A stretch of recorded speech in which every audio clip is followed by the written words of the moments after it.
Alright, so for our capstone project, we decided to make a video game. And so I'm just going to tell you about how we came up with the theme of our game. So to start off, we knew we wanted to make a top-down 2D multiplayer shooting game. At first, we were kind of thinking like medieval assets like swords and arrows and magic and stuff like that. So we went to opengameart.org, which is a website of free video game assets. And we couldn't find much stuff or much assets for like medieval art, but we did see a lot of military sprites. So we decided to make our game like a military theme, but to make it more unique and more humorous, we made it green army men toys versus tan army men toys. So the good guys are the green soldiers, and the bad guys are the tan soldiers. Alright, now I'm just going to talk to you briefly about the menus in our game. So to start, this is the title screen. The first player to hit a button becomes player 1. So I'll hit a button. So now I'm player 1 and I can control the menus right here. This is the main menu. So if I hit play, it takes you to the character select screen. I'll go back to that in just a bit. But if I hit options, it goes to the options menu where you can adjust different volume settings. So you can either change the master volume, which adjusts all the sounds in the game. I can adjust the music volume, so that affects just the music. So all the sound effects are still there, but the music is adjusted. And then same with the sound effects. It only affects the sound effects of the game, but the music is still unaffected. Alright, and then this data screen, if I click on this, it would take me to the delete profile menu. But right now there's no profiles to delete because we didn't make any profiles yet. So yeah, there's nothing there. And this quit button, basically if I click that, it would exit the game. So yeah, it would take who's ever playing the game, if you hit quit, it'll take you back to your desktop. Alright, so now I'm just going to talk to you briefly about the character select screen. So basically I can create a new profile or load a previous profile that's already there. If we go to load, there's nothing there currently because no one's made a profile yet. So I'm just going to create a new one. Let's call it Mr. Green. Yes. So I just created a new profile, and by default the new profile stats for each class is level 1. So let me talk about the classes real quick. So there's 4 different classes, and they all have different stats or different abilities. So the assault class, you can fire an assault rifle, so it's like a rapid fire weapon. The assault class also, the move speed, so when you're walking around you can move at like a moderate speed. And then also the viewing range for assault class is kind of like a moderate range as well. And then the heavy class, the heavy player can hold and fire in a rocket launcher, which is very strong, but the heavy player also moves the slowest out of all 4 classes. And then the viewing range is actually a little bit better than like the average range, like the assault rifle, so it's a little bit better. Shotgun class can hold a shotgun and fire a shotgun, which is really strong, but you have to be kind of up close to hit the enemies. So because this class needs to get up close, the shotgun player can run the fastest. So the assault player runs at like a moderate speed, the heavy player runs the slowest, shotgun runs the fastest. And also the shotgun's viewing range is the lowest. So like the heavy player can see pretty far away, and the shotgun player can only see kind of like a close distance. So you need to get kind of close to fire at the enemies. And then the sniper rifle is similar in speed to the assault class, so it moves at a moderate speed. But being the sniper rifle, you can see the farthest. So the rocket launcher can see pretty far and farther than the assault class and shotgun, but the sniper can see the farthest. And then also, the sniper only fires like 1 bullet at a time, but it's a very strong bullet. So in terms of strength, I guess the heavy shotgun and sniper, I mean the heaviest is probably the strongest. shotgun is very strong up close, and the sniper is strong from far away. And the assault class is just rapid fire, so that's good to annoy a lot of enemies. So I'm just gonna choose this. So here's the ready screen. It just basically shows a brief description of the profile. So my name is Mr. Green, and I chose the assault class, and the assault class is still at level 1. But I can always go back and change whatever class I want it to be. And let me just talk to you about how I implemented the menu. Basically, every single button has like a pointer to the next button. So on keyboard, you can either use the arrows to move like up and down. Right now I'm using an Xbox controller, so I use the D-pad on the Xbox controller. So if I hit up on the D-pad, it goes to the next button that's up. If I hit down, it goes to the next button that's down. And if I'm at this screen, the right and left buttons go to the next button to the right and to the left. So every single button here has a pointer to the next near button. And that's basically how I implemented all that stuff. And then every single button has like an event attached. So if I like select or hit, like press one of the buttons, that event is called. So if I press D, the letter D shows up. C, yeah. And then if I hit end, that's what creates the new profile. So yeah, but I'm just gonna choose Mr. Green, and this is the ready screen. So if I hit A one more time, I can start the level. But also this menu knows if like another player joins, it won't let you start the game until all the players are ready. So if like this person loads this thing right here, and then you choose the heavy class, you won't be able to start the game until that person's ready. Okay, now both players are ready and you can start the game. The first implementation we tried to create levels was a custom level generator. This generator would take a pixelated image and map each color to a particular obstacle or terrain type. However, in order for this approach to work, each obstacle or terrain tile needed to be adjusted to a set size. This approach also required 2 separate pixelated maps, one for obstacles and the other for terrain tiles. To avoid these complications and add efficiency, we decided to use Unity's built-in tile map tool. To create a terrain using a tile map, an image of the desired terrain is placed into a grid. From there, each square of the grid can be selected and placed at a location in the level. Obstacles such as boulders, boxes, and trees can then be added to the level. To control the order in a level, say bullets should be able to travel over water but shouldn't pass through a boulder, we put each object in the game on an appropriate layer, a feature that Unity provides. We are then able to establish a hierarchy of layers, where an object with a higher priority will be shown over an object with a lower priority. The interaction when a bullet hits a boulder can be controlled by Unity's collider objects. Colliders generate an event when collisions occur between objects. The behavior of objects after colliding can be altered by knowing the tag or name of each object, which is assigned when an object is created. In other words, if the object a bullet hits is called a tree, destroy the bullet, or if the object is a player or an enemy, add damage to the player or enemy. Alright, so now I'm going to talk about the heads-up display. At the upper left corner, you'll see the health bar. Right below that, you'll see the player level. And at the bottom left, you'll see the weapon inventory.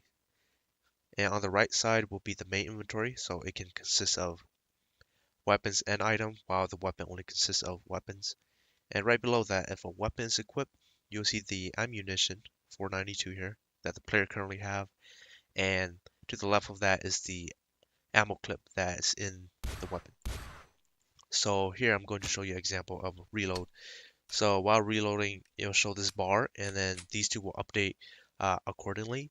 All of these will actually be listening to certain events that are fired. So they're using the publisher and subscriber design pattern. So whenever the player do get damaged, the health bar updates, and whenever I do eliminate an enemy, the player level updates. Here is an example of our inventory interaction. So the player can walk up to an item and pick it up, as you can see here. And I'm picking multiple items, so you can equip them by opening up your inventory, as shown here. It shows the available options that you can do. And for example, I'm going to equip this weapon, pressing E, and it is now equipped. And now I can drop items by pressing F, so as you can see the weapon was dropped. I could go to my other weapon over there and drop it too, if I would like.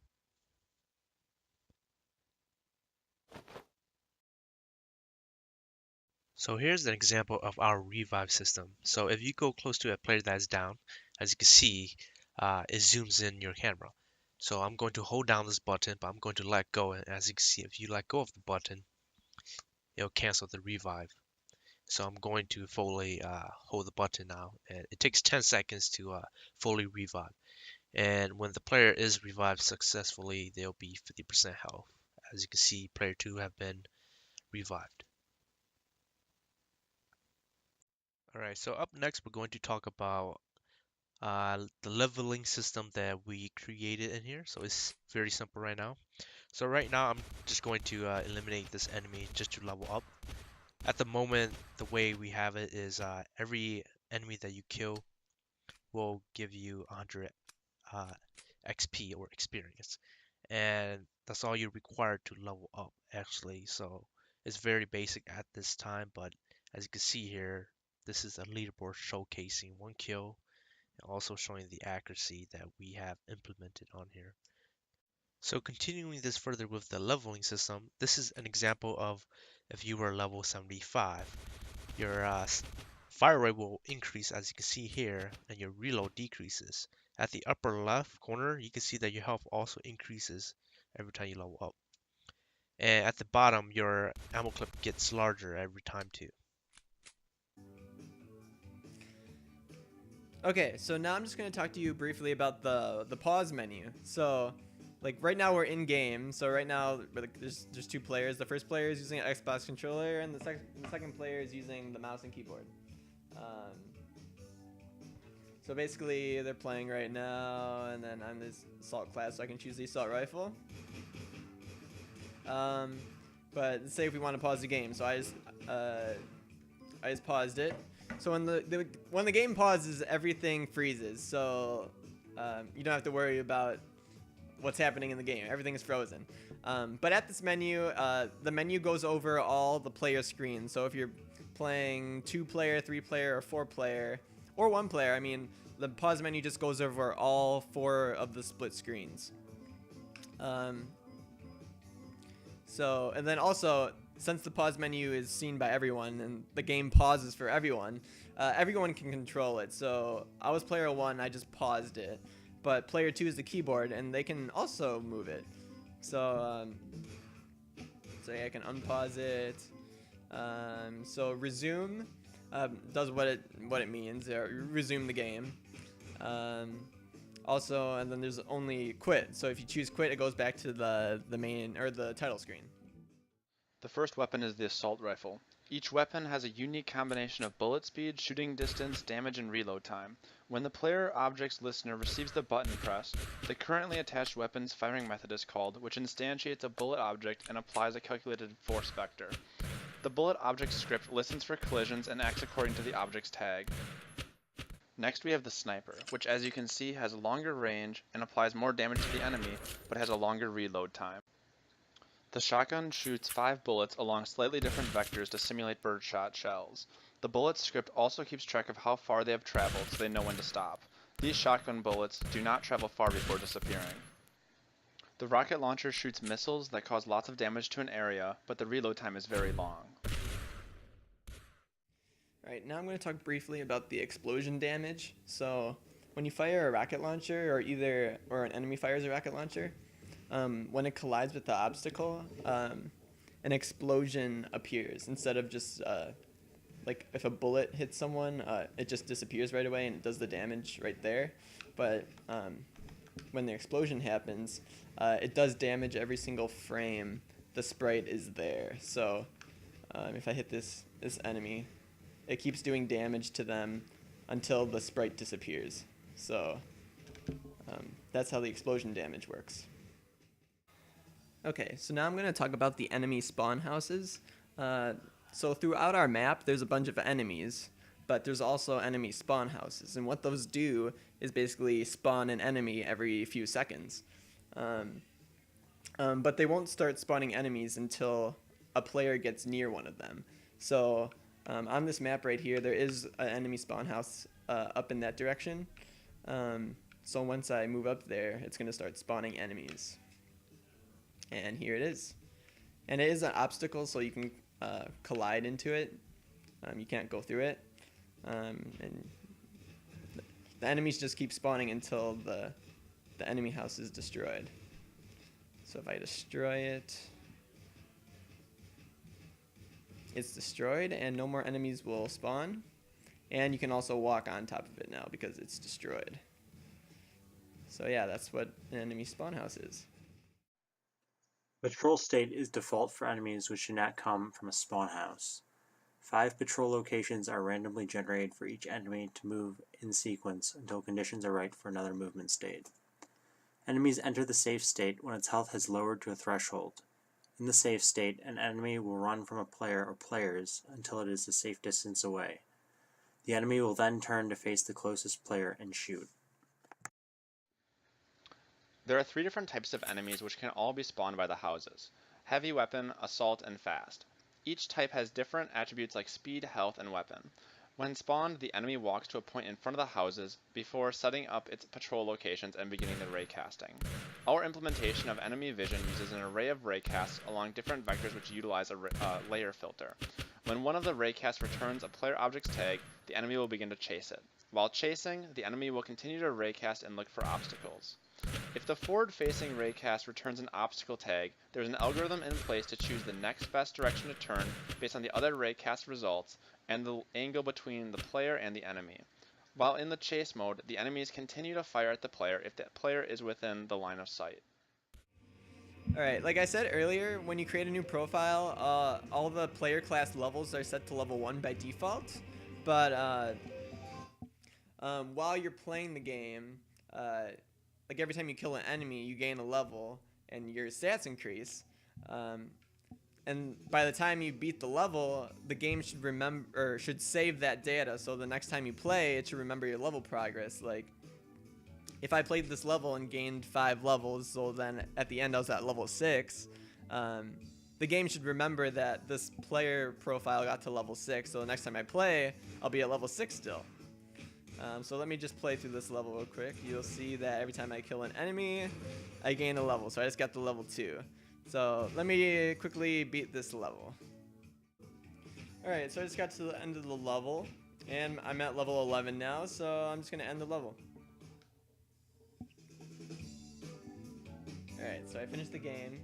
Alright, yeah, if I start the game again, it should remember that I'm at a level 11. So if I go to load Mr. Green, what do you know? My level for the heavy class is at level 11, and if I play it again, I'll start the level at level 11. And my stats are better, so yeah, the more I play, the more experience I get. Alright, so I'm just going to show off the multiplayer a little bit.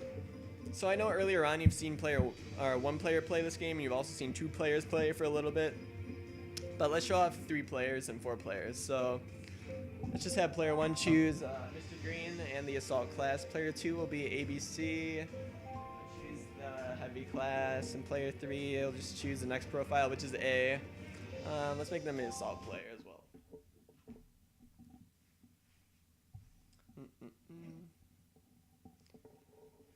So now the game is loading, and this is 3-player now. So player 1 has the whole top section of the screen to look at, and then player 2 is the bottom left screen, and then player 3 is the bottom right screen. So this is how the layout looks when you're playing with 3 players. But let's look at 4 players as well. So I'll quit the game and we'll start it again. So player 1 will be Mr. Green and choose the assault class. Player 2 will be the next one and choose the heavy class. Player 3 will choose profile A, choose the shotgun, and player 4 will choose profile B and be the sniper class. Alright, so let's see how the game looks playing with 4 players. Alright, so player 1 is the top left portion of the screen. So yeah, their screen is the top left. Player 2 is the top right screen this time. And player 3 is the bottom left. And then player 4 is the bottom right. And then each player chose a different class. So you can see player 1 is the assault class. So their viewing range is like moderate. Player 2 is the heavy class. So their viewing range is slightly better than the assault class. So you can see that if you look at player 2's screen, you can see more of the path up ahead. As to player 1's screen, you can't see the path yet. And then player 3 is the shotgun class. So they run around the fastest, but their viewing range is the lowest. So yeah, you can't see very far around. And then player 4 is the sniper class, and they can see the farthest. So if they're all standing next to each other, the player 4 can actually see the farthest. So yeah, that's that. So yeah, sniper can see the house from right there. Shotgun has to be, or the heavy class has to be around here to see the enemy house. Player 3, the shotgun player, has to be all the way up here in order to see the house. And then player 1 has to be around here. Yeah. Yeah, all the other players look like they've died already, but let's see if I can heal them. Maybe not, but yeah. So yeah, this is our game. And yeah, the camera zooms in. But yeah, he died too. So yep, that's the game. So hope you liked it.